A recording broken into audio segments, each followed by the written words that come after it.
First உங்க ராசிக்கு இதான் உங்களுடைய ரிஷபராசி. ரிஷபராசியை பொறுத்தவரைக்கும் குருவுக்கு வந்து இந்த இடத்துக்கு பயிற்சி ஆக போறாரு.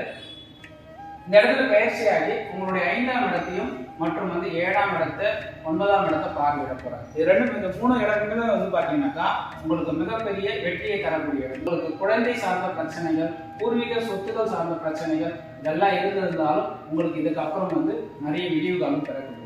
அதன் பிறகு பாத்தீங்கன்னாக்கா ரொம்ப நாளா திருமணம் ஆகாதவங்க, திருமணத்துல பிரச்சனை இருக்கிறவங்க, திருமணத்துல குழப்பங்கள் இருக்கிறவங்களுக்கு இந்த குரு பார்வை விழுறதுனால உங்களுக்கு பாசிட்டிவான பலனை ஏற்படுத்தி கொடுக்க போறாரு. அதன் பிறகு வந்து பாத்தீங்க அப்படின்னாக்கா தந்தையாருடைய கருத்து வேறுபாடு, அரசாங்கம் அரசியல் சம்பந்தமான விஷயத்துல பிரச்சனைகள் இருந்தாலும், பொருள் விரயங்கள் இருந்தாலும், நிறைய பாதிப்புகள் இருந்தாலும் இந்த குரு பார்வை உங்களுக்கு யோகத்தை கொடுக்க போகும். ரிஷபராசிக்கு அரசியல் சார்ந்த விஷயங்கள் யாராவது ஈடுபட்டு இருந்தாக்கா வெற்றி வாய்ப்பு உங்களுக்கு அதிகமாக தேடி தரத்துக்கு வாய்ப்புகளை கொடுக்கறதுக்கு இந்த குரு வந்து உறுதுணையாக இருக்க போறாரு.